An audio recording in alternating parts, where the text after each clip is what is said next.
Welcome to Voices from the Cheap Seats, a UteZone podcast that features one-on-one conversations with the personalities that make Utah athletics great. Today, we are very excited for our guest. He's the man that built the foundation for what Utah football is today. He took over a struggling Utah program in 1990. Over the next 13 years, he had an 88-63 record. Coaching the Utes, that includes 3 bowl wins, 2 conference championships, a top 10 finish in 1994. So please welcome a Utah legend, Coach Ron McBride. Coach Mac, thank you for joining us and welcome. Absolutely.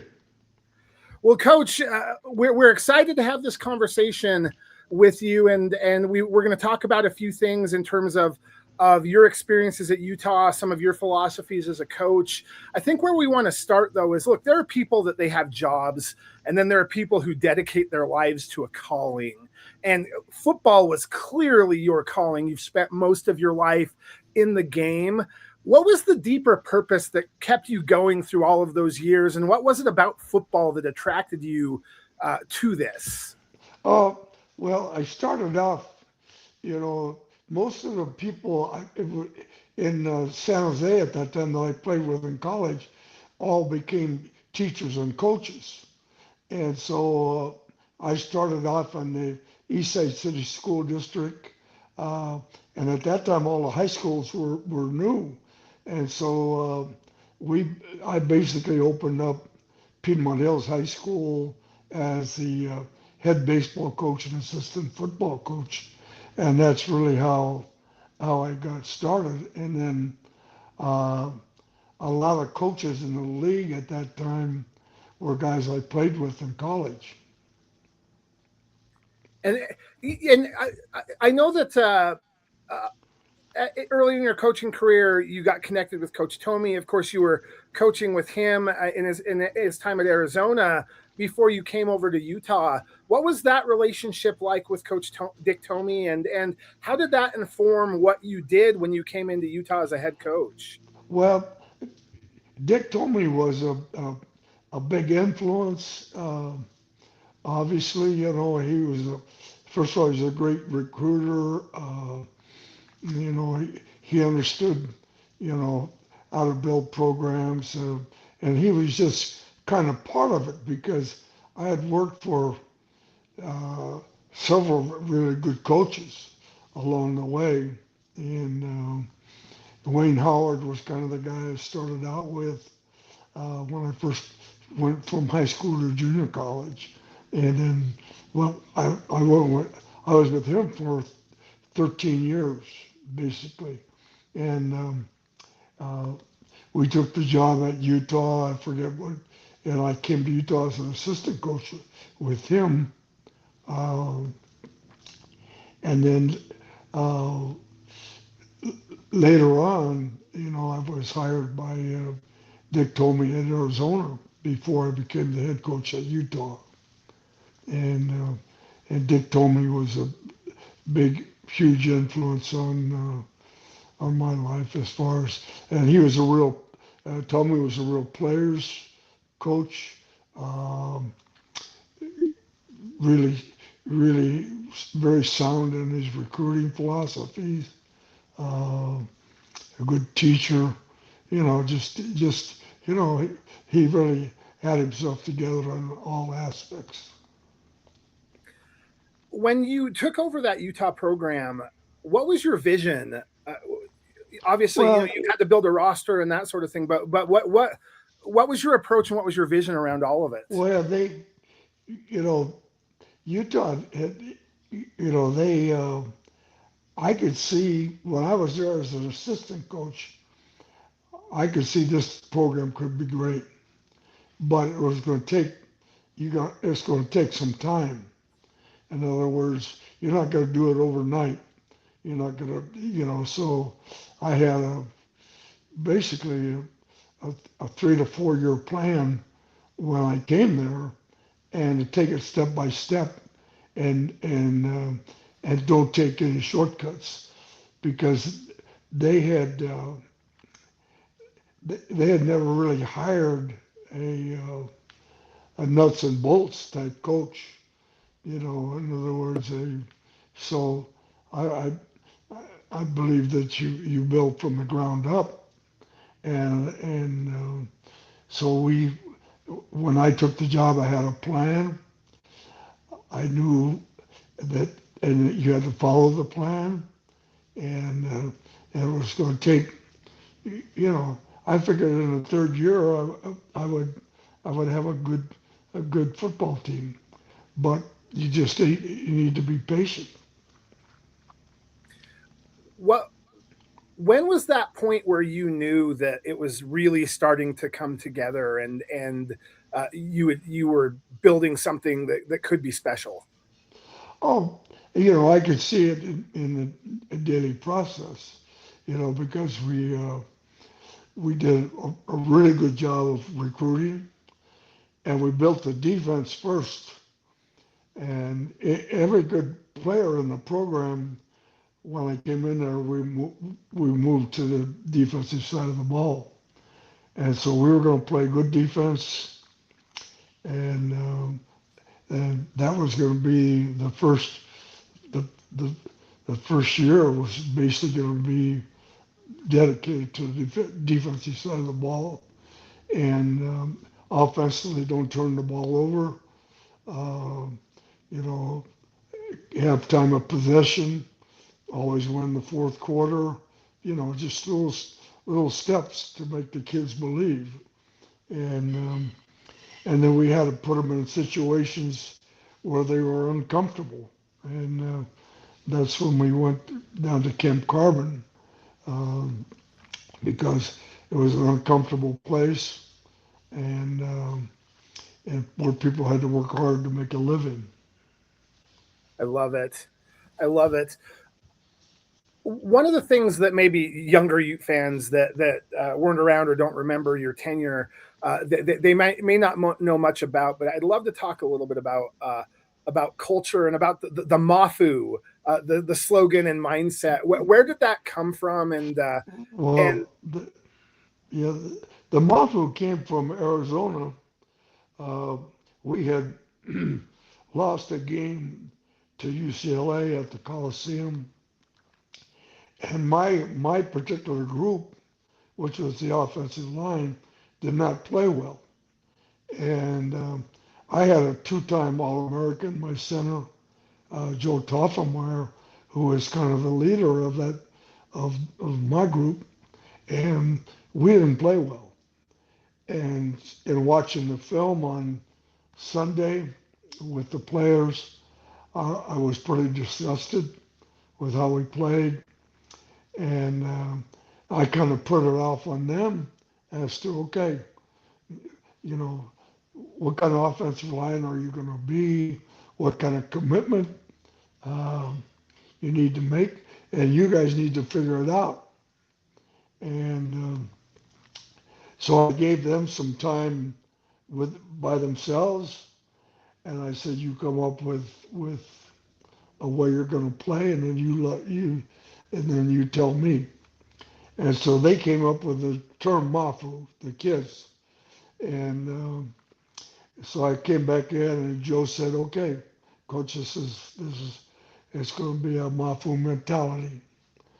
And I said, "What do you mean?" He says, "Well, the M will stand for mental toughness, the A will stand for attitude, the F will stand for fanatical effort, and the U will stand for unity."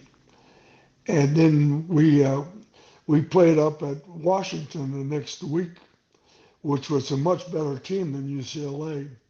And physically, we beat Washington up pretty good at their place, and we came out of it, I think, I think it was a 13-9 win, something like that, in a real physical game where where my group won the physical battle. Um, and from that point on, um, we played with the Mafu mentality the rest of the year. And then I carried that Mafu, to every place I went after that. I love that. When what was the with those Utah teams, especially, was was there typically a moment where you would know where guys bought into it, or was it something that was just kind of instilled from the beginning when you would bring in a recruit, whether from high school or JUCO or whatever, that it was kind of pounded in that this is the way that we do things here, and you're going to become part of this? How did that work? Well, I think one of the key elements was when we recruited Luther Ellis, and Luther basically changed the locker room because he had great habits, uh, a great work ethic, great weight room guy. You know, all aspects of his, and he came from a 1A high school, but he, because of who he was and who he is and the kind of player he was, from the point when he walked on the team, when he came to the team, uh, he was a great leader for us. I love it. Yeah, I love that you bring up Coach Ellis. Look, you look at this Utah staff now. Coach Odom played for you. Coach Ellis played for you. Coach Shaw played for you. You recruited Morgan Scally. What is it that you saw in those guys back in the day that Well, translates to the success they've all found success either play as players, as coaches? Coach Gross played for you, another one, but they've all found success as coaches, uh, some of them as players. What was it that you saw in those guys that they're taking with them now, that are going to lead to success in what they're doing, as coaches for Utah? well, those guys were also great. They were great team guys because uh, basically Sharif Shaw, the corner coach, was one of them. Derek was one of them. And Oki, the dude D-line coach, was worked for me at Weber. Uh, the coordinator uh, worked for me at Weber. So these guys were all guys. Basically, I would say most of this of Morgan's coaching staff um, either played for me or worked for me, and and Morgan hired the right people, and each one of them was special in their own right. And Colton Swan, who's the defensive coordinator, he was my defensive coordinator at Weber, great recruiter, uh, very principled guy, you know. Just and then McGibbon, the offensive coordinator, he worked for me at Weber also, and very smart guy, uh, excellent game day guy, uh, very good teacher with the quarterbacks. So all these guys have a specialty, and so they were good hires by Morgan, and then obviously Jordan, and then Alex Gerke was my line coach played for me, and then he was my line coach at Weber, and then of course he moved up as time went on, and he assists Jordan at this time. So there was a good reason um, for Morgan to hire these particular people, and they were all excellent hires because um, he knew these people, and they all, as players and as coaches, were leaders, work ethic, under, understood the culture, uh, earned they earned their jobs. I love it. Speaking of Coach Scally, look, he's stepping into a new role. We all know that he's spent a lot of years preparing for this moment. Um, from how you know Morgan and the time that you've spent with him, what are your expectations of him, both in terms of just year one and learning the things that he doesn't know yet, and then beyond that in terms of what the possibilities are for him coaching at Utah? Well, first of all, this is the job he's always wanted. You know, I mean, he's a Utah guy. I think he envisioned himself as being the head coach there one day. Um, you know, in really in high school, um, you know, he wanted to be a running back in college because that's what his dad had played. Um, and we really the final decision on giving him a scholarship really came from him playing rugby. And I went out and watched him play rugby. Um, and after I watched the rugby game, I said, and this guy's a can't miss guy on a football field because he was tough, he could run, he was athletic, he was committed, you know, and he was an outstanding runner, tough, you know, and so you can see the toughness, you know, you could just see by the way he played the game that he was definitely the right guy. I love it. I've talked to a lot of the guys that played in your era of Utah football, and there's something unique about that group, especially the guys that were on the '93 squad, the '94 squad. There is a brotherhood amongst those players that you don't see as much in other groups, that they get together, they've got each other's backs, they're there for when kids and now it's starting to be grandkids being born, they're there helping each other get jobs, that sort of thing. What was it about the culture that you built at Utah that made that bond so strong with those guys? Well, you know, that's interesting because those guys are still today committed to each other, you know, and it's pretty amazing because they all come back for my golf tournaments. They all come back and help me with the support for the kids. Uh, it's a very close group of guys. They stay in contact. Every any problem that any of the players have, a death, a, a, you know, a sickness, anything, they all get come together for each other, and which is amazing because they've stayed tight always. Anytime that somebody has a problem, they all have a problem, and it's amazing group of people. And now there's uh, second and third generations playing at Utah now, and we really we started the Polynesian culture. Um, you know, there was a big part of it. You know, uh, and I made a decision when I took the job that we'd be a third we, we'd be a third Polynesian, a third black, and a third white in our locker room.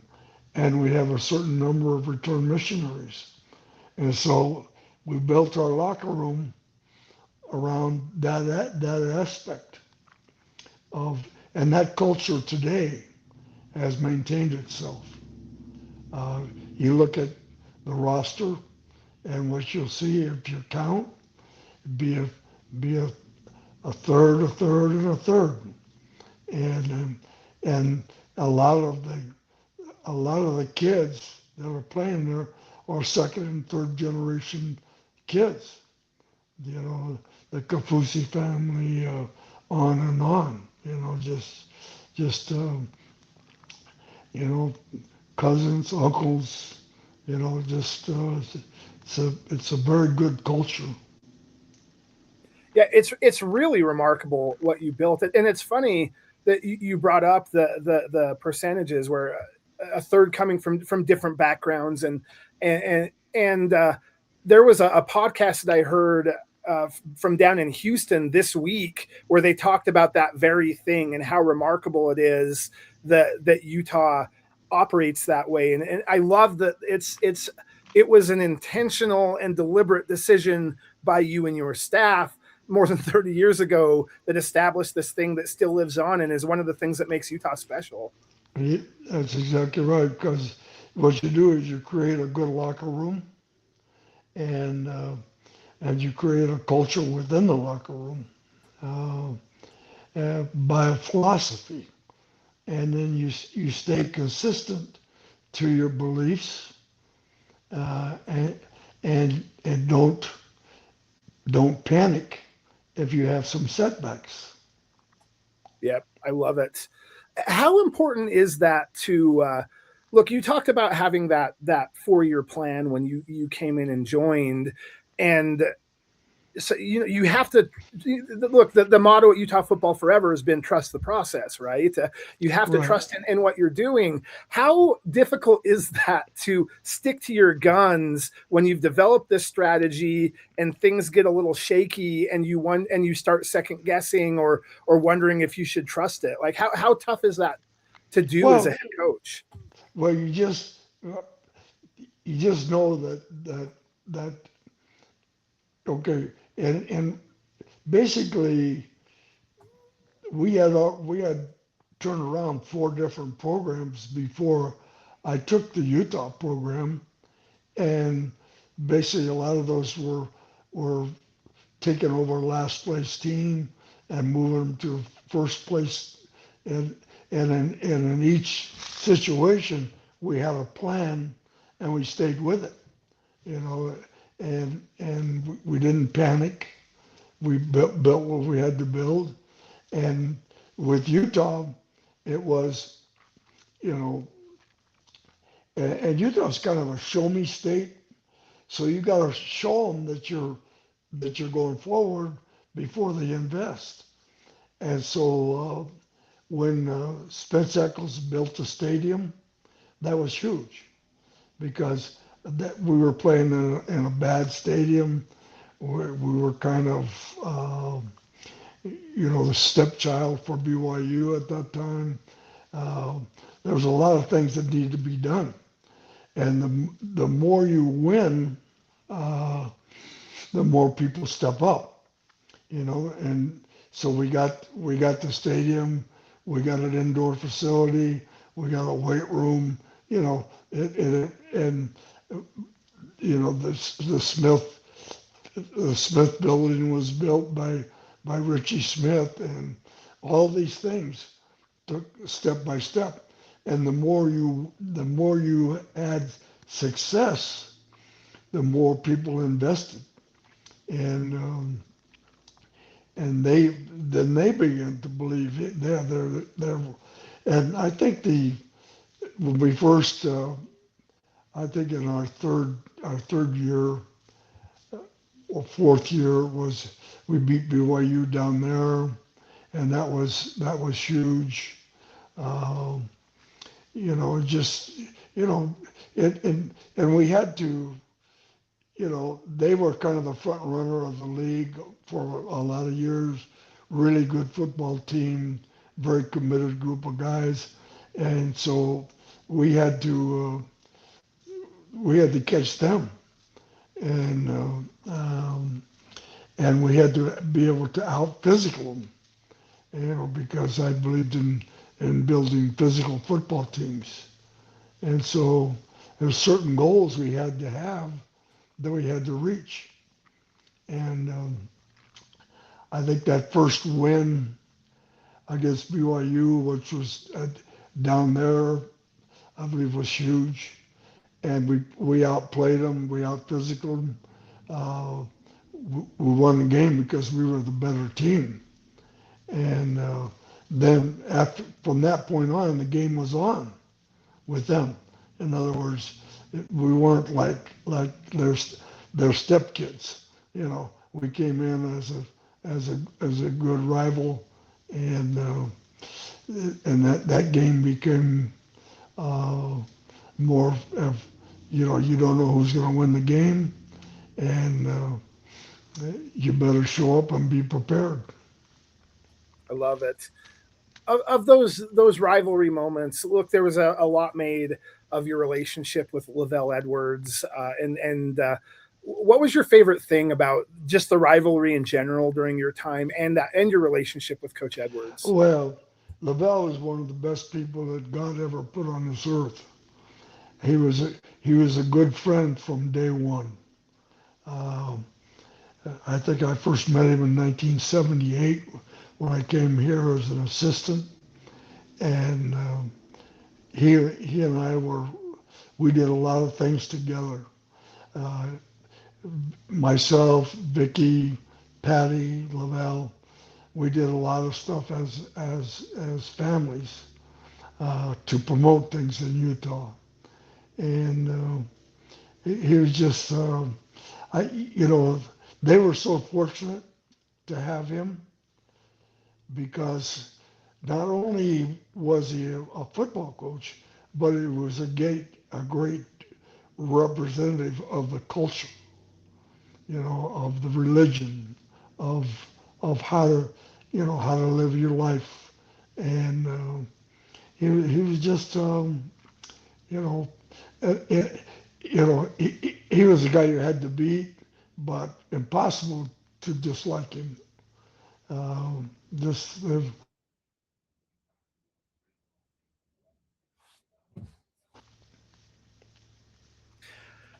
I love it, and yeah, love the look back into that. Uh, what's what's your favorite memory of your time at Utah? Is there a moment that really stands out above the Well, rest?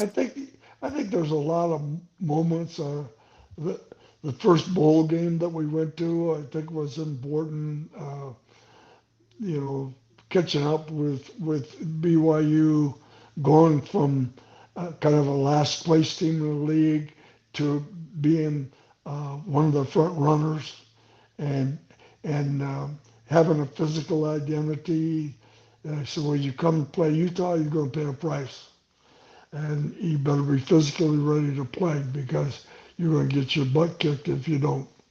And and and we wanted to make uh, Rice Eccles Stadium a place that when people came there to play, they better strap it on because it's going to be a physical ass kicking game. I love it. Let's shift gears a little bit and talk about the Ron McBride Foundation. Tell us a little bit about the foundation, its mission, and how can people help out? So so after I retired from Weber, um, LaVelle and I together kind of started this foundation. And what we were doing is we wanted to help the undeserved people in our state. And so we built a library at a school first. Then we built a reading club at another school, and that's basically how it started. And it was just kind of we were at the low end, and then after I think our third Lavelle had passed away, I think in maybe our third or fourth year, and then we had to come up. Well, okay, what are we going to do with this foundation now? And so I got together with the principals of the Salt Lake City School District. We talked about the best way that our foundation can move forward, and it was really the principals that came up with the design for the after-school programs, and then we supported them. And they needed a safe place for their kids from 3 to 6, and they needed to have at every principal designed their program and based on what their needs were. And we we had maybe I don't know maybe 7 or 8 schools to begin with, and now we're up to 42 schools that we Well, support. So we've gone from basically a, a kind of a minor voice to a big voice in academics, caring, development of young people uh, in the state of Utah. I love it. If people want to support the foundation, what's the best way to do that?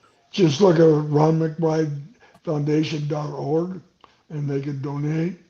And we just we just finished with our golf tournament and we had a kind of a fundraiser for LaVell and Patty and Frank and Barbara and John Ashby. So we had a scholarships in their name to go on forever, and that will be presented every year. Uh, because these were all people who hugely supported the Ron McBride Foundation and supported the kids of the undeserved kids of Utah. And this now has become a huge project because we have more of a voice with young people and with principals and with superintendents and with all the different people in education in our state. And we go all the way up to Ogden, to Tooele, to Salt Lake, to down south. So we have we have schools that we represent uh, in almost every district in the state. I love it. Awesome. Well, you fans, you heard it there. Go support. We're gonna do something later this summer as a UteZone community to help with that effort as well, Coach. We'll be in touch about that one. But before I let you go, I do want to ask you one last question, and Okay. the question is this: do you ever think about legacy and your legacy, both at Utah, in the state in general? And if so, what is it that you want your legacy to be? How do you want fans to remember you? Well, what I think the biggest thing is that we put a stamp on the program, and that was the idea, a stamp of reality. Okay. Um, and then the next thing was to make sure that the players that played for me had a future when they left the university.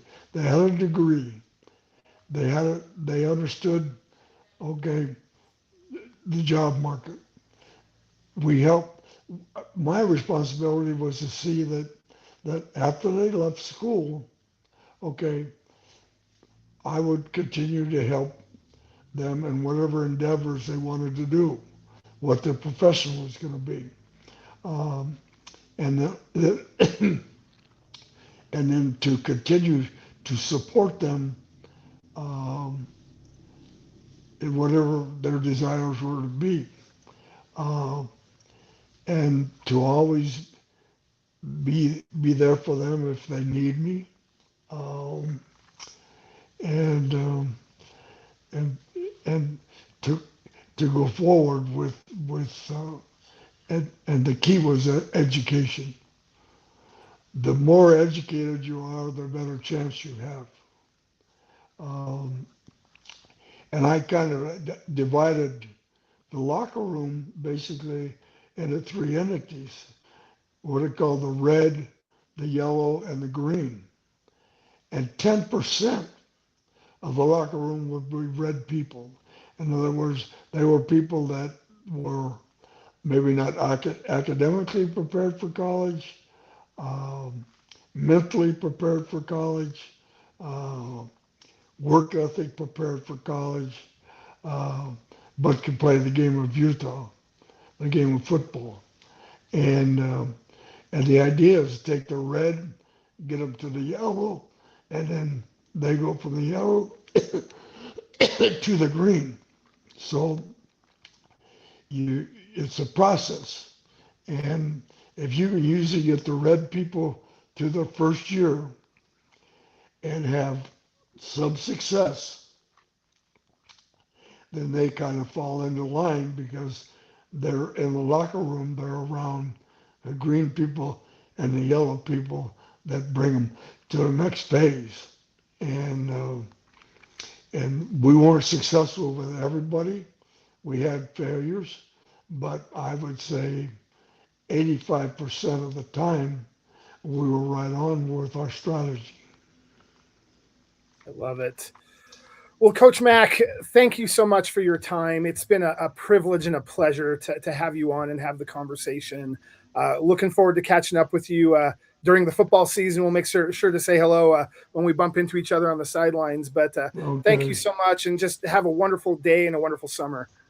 Well, we're we're in the process of doing our concert series now, so we're on the next phase, right?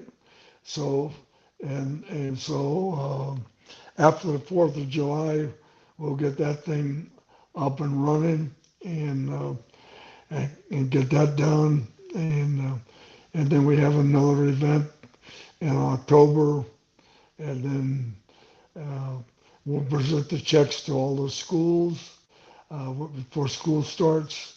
We'll do the scholarships for Patty and LaVell and Frank and Barbara and John, and then we'll start on our projects for next year.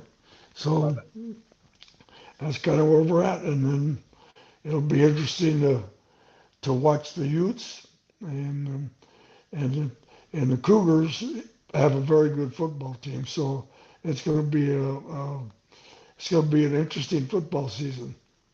It will indeed. All right. Well, thank you, Coach, and we'll talk soon. Okay, see you later. Bye.